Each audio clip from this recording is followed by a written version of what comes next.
In today's video, I am going to teach you how to add JavaScript to Wix. There are two main ways to do this in Wix, and the right option depends on what you are trying to accomplish. If you want to install a third-party script like analytics, a chat widget, or a tracking tool, you'll use Wix custom code. If you want to write your own JavaScript to control how your site behaves, then you will use Velo dev mode inside the Wix editor. This method is ideal for external scripts that need to be added to your site without editing page elements directly. Keep in mind that this feature requires a premium Wix plan and a connected custom domain. So make sure that's already set up before you begin. To do this, open your Wix dashboard first.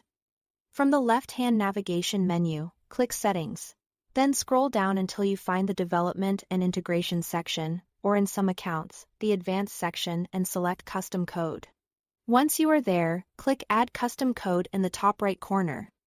A window will open where you can paste your JavaScript snippet into the text box. After pasting the code, choose the placement carefully.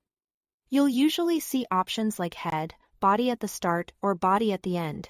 This matters because some scripts need to load early, while others should load later so they don't slow down the page. If the provider of the script gives placement instructions, always follow those. Next, decide whether the code should run on all pages or only on specific pages. This is helpful if the script is only needed in certain parts of your site. When everything looks good, click Apply to save it and let the script run. Now, let's look at Velo dev mode. This is the better option when you want to create custom interactivity, such as making buttons trigger actions, animating elements, or using page APIs for more advanced behavior.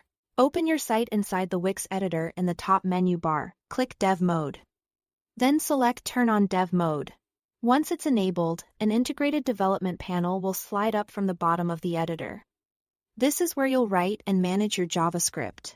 From there, choose the Page tab if you want the code to apply only to the page you are currently editing. If you want the code to run across the entire site, use the Global Master Page JS tab instead. Then simply write your JavaScript using standard ES6 syntax together with Wix APIs, such as W for working with page elements and interactions. That's all to it. Thanks for watching.